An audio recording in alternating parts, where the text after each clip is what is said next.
اللہ علیہ وسلم نے فرمایا یہ اللہ تعالیٰ کا فضل ہے، وہ جسے چاہتا ہے عطا فرماتا ہے۔ تو بہنوں یہ بھی اللہ کا فضل ہوتا ہے کہ اللہ سبحانہ وتعالیٰ کسی کو نیک عمل کی توفیق دے دے۔ مواقع تو سب کے پاس ہیں لیکن ہر کوئی اس موقع سے فائدہ نہیں اٹھاتا۔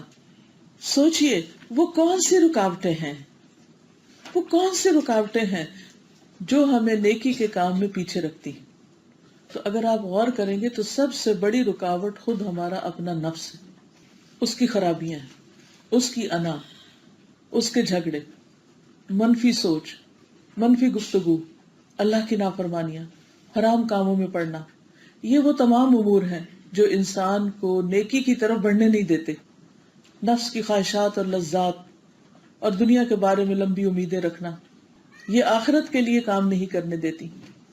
تو ہم میں سے ہر شخص، جیسے پچھلی حدیث میں آپ دیکھیں کتنی زبردست طریقے سے ختم ہوئی تھی، کیا آتا ہے اللہ نے تمہارے اعمال گن گن کے تمہارے لیے رکھے اور ان کو پورا کر کے تمہیں دے گا۔ تو جو وہاں جا کے نیکیاں پائے تو اللہ کی تعریف کرے کہ اللہ نے ہمارے لیے سنبھال کے رکھی۔ ہم تو کرتے جا رہے تھے اور بھولتے جا رہے تھے، لیکن اللہ سبحانہ تعالیٰ نے ان سب کو سمیٹا، گنا اور محفوظ کر کے رکھ دیا۔ کتنا شکر کرنا چاہیے اللہ تعالیٰ کا۔ اور پھر کیا فرمایا کہ اگر کوئی اس کے علاوہ کچھ اور پائے، یعنی نیکی نہیں اس کو ملی وہاں، تو کیا کرے؟ فلا یلومن الا نفسہ، اپنے آپ کو ملامت کرے۔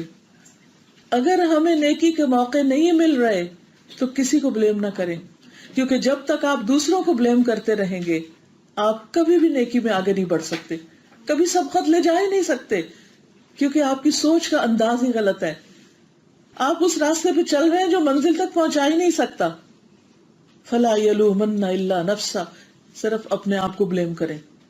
حالات کا رونا نہ روئیں، لوگوں کی شکایتیں مت کریں، یہ دیکھیں کہ آپ میں کیا کمزوری ہے، آپ میں کیا کوتاہی ہے، آپ کیوں نہیں اس مقام تک پہنچ پا رہے جس میں دوسرے آگے نکلتے جا رہے ہیں۔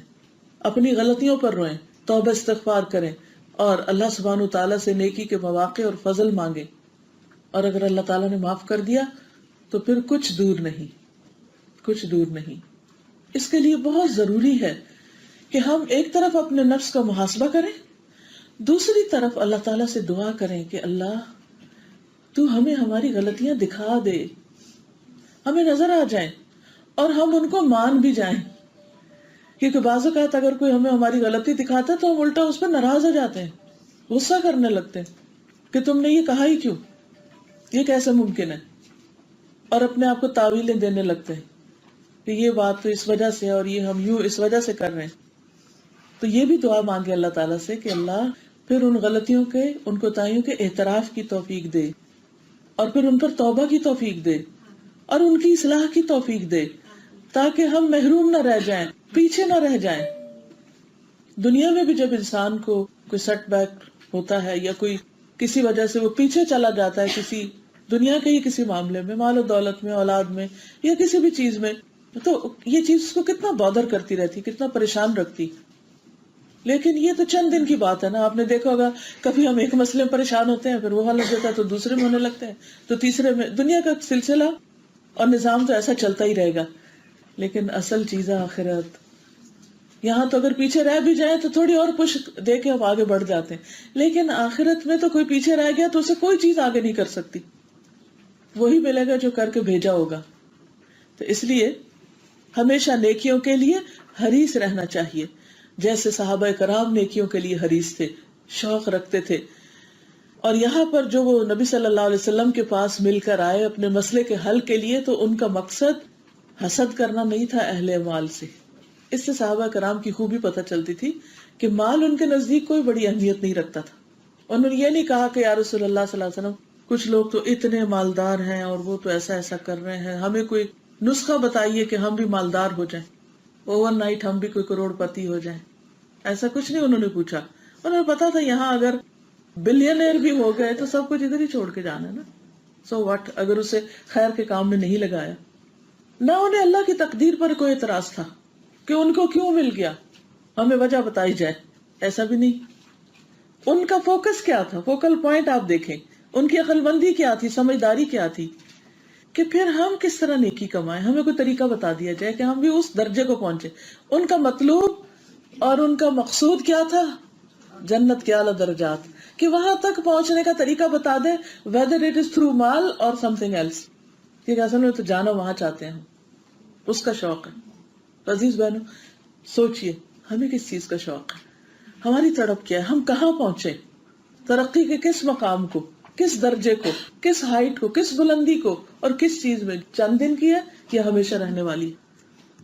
تو مالداروں سے آگے نکلنے کا شوق سب کو ہونا چاہیے، لیکن صرف مال میں نہیں، اور چیزوں میں۔ یعنی عام طور پر کوئی اگر مالدار سے آگے نکلنا چاہتا تو مال میں ہی نکلنا چاہتا ہے، لیکن یہاں ان کا شوق کیا تھا کہ ہمیں کوئی نیکی بتائی جائے کہ جس کی وجہ سے ہم ان سے بھی آگے نکل جائیں۔ نیکیوں میں آگے نکلنے کا حکم ہمیں دیا گیا ہے قرآن مجید میں۔ آپ دیکھیے سورۃ البقرہ آیت نمبر 148 میں اللہ سبحانہ وتعالیٰ فرماتے ہیں فَاسْتَبِقُوا الْخَيْرَاتِ، فَاسْتَبِقُوا الْخَيْرَاتِ، نیکیوں میں ایک دوسرے سے آگے بڑھو، یہ اللہ کا حکم ہے۔ اَيْنَمَا تَكُونُوا يَأْتِ بِكُمُ اللَّهُ جَمِيعًا، جہاں بھی تم ہوگے اللہ تم سب کو لے آئے گا۔ ان اللہ علی کل شیء قدیر، بے شک اللہ تعالیٰ ہر چیز پر پوری طرح قادر ہے۔ لشیء قدیر، ہر شخص کا کوئی نہ کوئی سینٹر آف لائف ہوتا ہے جس کے لیے وہ دوڑتا ہے، اور جو اس کی زندگی کا مرکزی نقطہ اس کو مسلسل حرکت کرنے پہ مجبور کرتا ہے۔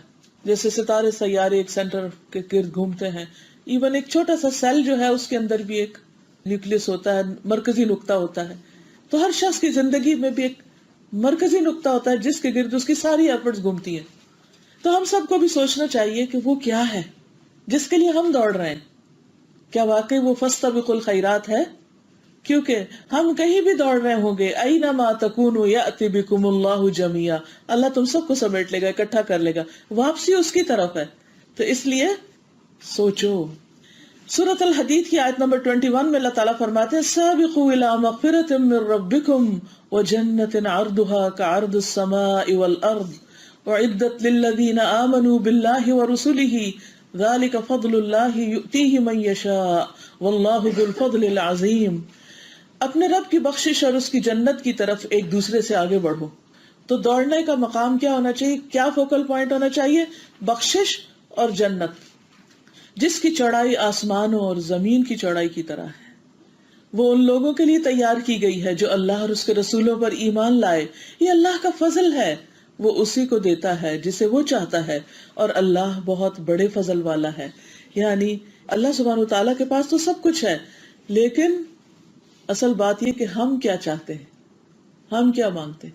اگر ہماری طلب ہوگی نیکیوں میں بڑھنے، جسمانی طاقت ہو یا جوانی ہو یا زندگی ہو، یہ وقت ہو، انرجی ہو، ذہنی طاقت ہو، ذہانت ہو، کوئی بھی جو بلیسنگ ہے ہم پر اللہ سبحانہ وتعالیٰ کی، وہ صرف ایک سرٹن پیریڈ آف ٹائم کے لیے، اور اس کے بعد وہ آہستہ آہستہ آہستہ یا ایک دم واپس لے لی جاتی۔ اس لیے پھر اپنا جائزہ لیجئے، اس وقت آپ کے پاس کیا ہے جس کو آپ میکسیمم اللہ سبحانہ وتعالیٰ کے راستے میں لگا سکتے ہیں، بخشش اور جنت کے حصول میں لگا سکتے ہیں۔ کون سی وہ نعمت ہے جو ابھی تک آپ کے پاس باقی، وہ کون سے وسائل ہیں، وہ کون سے ذرائع ہیں، اور اگر آپ اس کے لیے کوشش کریں گے تو اللہ سبحانہ وتعالیٰ بھی اپنا فضل آپ پر کرے گا اور وہ آپ کو مواقع دے گا۔ لیکن اگر انسان خود نہ چاہے تو اللہ تعالیٰ زبردستی کسی کو بھی نہیں دیتا۔ لیکن جیسا آپ جانتے ہیں کہ دوڑ لگانے کے لیے، اوپر چڑھنے کے لیے ہمیشہ ایفرٹ لگانی پڑتی ہے، چاہے گاڑی دوڑانی، چاہے آپ نے پہاڑ ماؤنٹین کلائمبنگ کرنی، چاہے آپ نے فزیکلی دوڑنا ہو یا ذہنی دوڑ ہو یا پیسے کے ساتھ نیکی کے کاموں میں دوڑنا ہو، کچھ بھی کرنا ہو یا علم کے راستے میں دوڑنا ہو، ہر چیز کے لیے آپ کو محنت کرنی پڑے گی۔ اس دنیا میں کچھ بھی فری نہیں ملتا، ہر چیز کے لیے کوشش کرنی پڑتی ہے، محنت کرنی پڑتی۔ تو ہمیں سوچنا یہ چاہیے کہ ہم دوڑنے کے لیے کتنا تیار ہیں، اس مشقت کے لیے کتنا تیار ہیں، کتنی محنت کرتے ہیں، کیا قربان کرنا چاہتے ہیں۔ کیونکہ یہ بھی یاد رکھیے، اب دوڑ کو امیجن کیجئے کہ دوڑ کے وقت فالتو مال سب نیچے اتار کے رکھنا پڑتا ہے، فالتو چیزیں۔ مثلا اگر آپ دوڑنا چاہتے ہیں تو آپ نے اگر کچھ بوجھ اٹھائے ہوئے ہیں یا آپ کا وزن زیادہ ہے تو پہلے اسے اتارنا پڑے گا، ورنہ وہ دوڑنا آپ کے لیے ڈینجرس ہو جائے گا، آپ رستے میں گر پڑیں گے۔ جب بھی کبھی تیز بھاگنا ہو تو آپ کیا کرتے ہیں؟ حتیٰ کہ ایکسٹرا کپڑے بھی اتار کے رکھ دیتے ہیں، بس بیر منیمم پہنتے ہیں تاکہ وہ بھی بوجھ نہ ہو اور آپ ہلکے پھلکے ہوں اور پھر آپ دوڑ سکیں. تو اس کا مطلب یہ ہے کہ جب آپ ایک خاص ڈائریکشن میں دوڑیں گے تو آپ کو ایک تو پوری توجہ اس کی طرف کرنی ہوگی اور دوسری طرفوں سے نظر ہٹانی ہوگی.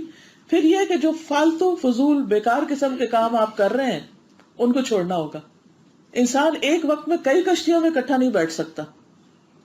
اگر آپ کبھی ایک میں بیٹھ رہے ہیں، کبھی دوسرے میں، کبھی تیسرے میں، مثلاً روڈ پر 3 گاڑیاں جا رہی ہیں اور آپ کہتے ہیں میں تینوں کا مزہ لوں، کبھی ایک میں بیٹھتے ہیں، کبھی دوسرے میں، کبھی تیسرے، تو کیا ہوگا؟ تھوڑی دیر کے بعد گاڑیاں رکیں گی، پھر آپ گاڑی چینج کریں گے، پھر آپ بیٹھیں گے، پھر اتریں گے، سارا وقت تو اسی میں چلا جائے گا. تو آپ کو چڑھنے سے پہلے ہی دیکھ لینا چاہیے کہ کس گاڑی میں بیٹھنا ہے آپ نے، اور پھر اس میں بس بیٹھ گئے تو اس کو پھر چلاتے چلے جائیں. ریسنگ کارز کو آپ نے دیکھا ہوگا کیسی کیسی ایفرٹ لگاتے ہیں اس ریس کے لیے، کتنی پریکٹس کرتے ہیں، کتنی محنت ہوتی اور کتنی سمجھداری کی ضرورت ہوتی تاکہ ریس جیتی جا سکے. گھوڑوں کی ریس دیکھ لے، کوئی بھی ریس دیکھیں. تو اگر ہم اس ریس میں شامل ہونا چاہتے ہیں مغفرت اور جنت کی، تو پھر ہمیں دیکھنا چاہیے کہ کون سی چیزیں رکاوٹ ہیں، کون سی چیزیں چھوڑنی ہوگی اور میں چھوڑ سکتی ہوں، اور کن چیزوں کو مجھے پرائرٹائز کر کے ان کے اوپر فوکس کرنا ہے تاکہ میں منزل تک پہنچ سکوں، which is very very important. انبیاء علیہ السلام کیوں چنے ہوئے لوگ تھے؟ کیونکہ ان کی زندگیوں میں نیکیوں کے لیے رغبت تھی اور نیکیوں میں دوڑتے تھے. ان کا سارا تھکنا نیکی کے کاموں میں ہوتا تھا اور سلو موشن نہیں تھے کہ ہاں اچھا کر لیتے ہیں جب ہمارے حالات اچھے ہوں گے. ایسے لوگ حالات کا انتظار بھی نہیں کرتے. انہیں جب نیکی کے موقع کا پتہ چل جاتا، نیکی کی جگہ کا، نیکی کے کام کا، تو پھر وہ فوراً اس کے لیے متحرک ہو جاتے ہیں. سورۃ الانبیاء 89 کو پکارا اے میرے رب مجھے اکیلا نہ چھوڑ، تو سب وارثوں سے بہتر ہے. تو ہم نے اس کی دعا قبول کی اور اسے یحییٰ عطا کیا اور اس کی بیوی کو اس کے لیے درست کر دیا. بے شک وہ نیکیوں میں جلدی کرتے تھے. ان کی خوبیاں کیا تھی؟ وہ نیکیوں میں جلدی کرتے تھے اور ہمیں رغبت اور خوف سے پکارتے تھے اور وہ ہمارے لیے عاجزی کرنے والے تھے. کانوا لنا خاشعین، یعنی جو عاجز مزاج ہوتا ہے، جو جھکنے والا ہوتا ہے، وہی دوڑتا ہے. دوڑنے سے پہلے آپ نے کبھی پوزیشن دیکھی دوڑنے والوں کی؟ کیسے کھڑے ہوتے ہیں؟ ایسے تھوڑی کھڑے ہوتے اکڑ کے، الرٹ، پوری طرح فوکسڈ، اور کان لگا کے کہ ادھر سے سیٹی بجے تو ادھر دوڑ پڑے، ادھر ادھر نہیں دیکھ رہے ہوتے. لیکن یہ خوبی صرف انبیاء کے ساتھ نہیں تھی. نبی صلی اللہ علیہ وسلم نے فرمایا میری امت کے ہر دور میں سابقون ہوں گے، فالسابقون السابقون اولئک المقربون، اور یہی دوڑتے دوڑتے دراصل اللہ کا قرب حاصل کر لیں گے جس سے آگے کوئی خوشی ہے ہی نہیں، کوئی سکون اور اطمینان ہے ہی نہیں، اور اس سے بڑی کوئی خوش قسمتی بھی نہیں. تو اس لیے ہمت نہ ہاریے کہ او نو وہ تو پہلے دور کے لوگ تھے اور ان کے پاس تو بڑا ماحول تھا اور بہت مواقع تھے اور ہم کچھ نہیں کر سکتے. نہیں، ایک تو یہ منفی سوچ نکالی کہ ہم کچھ کر نہیں سکتے.